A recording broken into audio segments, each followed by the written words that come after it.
Chinese Communist Party. NTD international correspondent David Vives reports. While the EU as a whole is moving toward gradual de-risking from Beijing, several countries, such as Spain and Hungary, have recently reinforced ties with China through Belt and Road projects, underlining the bloc's difficulty in uniting.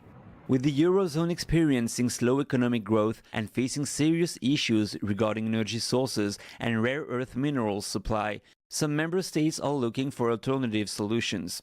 At the Interparliamentary Alliance on China last week in Brussels, legislators from across Europe highlighted some countries' dependence on China. Patterns of Chinese Communist Party influence, often at the expense of national interests, emerged as members of IPAC discussed the challenges their countries face in relations with Beijing. Scottish politician Stuart MacDonald said there is a lack of awareness in Scotland about the long-term risks of deals made with China. We have an issue in the energy sector, particularly the renewable energy sector, very heavy over-reliance on China there. We have an over-reliance on China in our higher education sector, particularly our universities, which have become so dependent on the funds that come from the large volumes of students from China. He said one example is how China's state-owned PetroChina has a stake in Scotland's critical energy sector. While PetroChina decided to close its oil refinery in the country, experts know that Scotland no longer controls how its energy is produced or regulated. Due to several factors, Scotland now has some of the highest energy costs in Europe.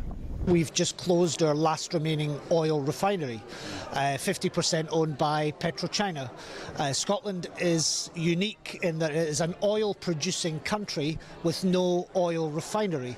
This is madness, and the result of that has been quite an enormous hit to our economy nationally, very big hit to that economy locally with the loss of hundreds of jobs. But we had in Grangemouth, which is the name of the oil refinery that closed down, a huge stake from PetroChina. That should never have been allowed to happen. Smaller countries also voiced concerns that the Chinese Communist Party takes advantage of large loans accepted by their governments.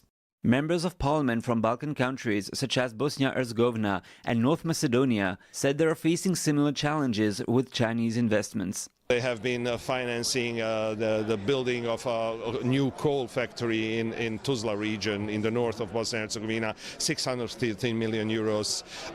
Also providing laws for different infrastructural projects, strategic energy, road, transportation infrastructure. So we see their growing influence and are not really aware of what it will cost us in the future.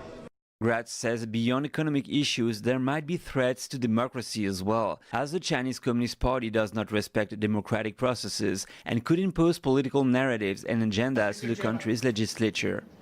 I think what they are trying to show is that a non-democratic model would also work under the circumstances that the Western Balkans are currently in between, getting more integrated into the Western world, as we call it, and the Western standards. So I think they're trying to show, well, this might work for you, but I don't think it would ever work. The proposed solution is to diversify supply sources, reduce global dependence on China, and strengthen unity among EU countries using legislative tools. David Vives, NTD News, Brussels. Forced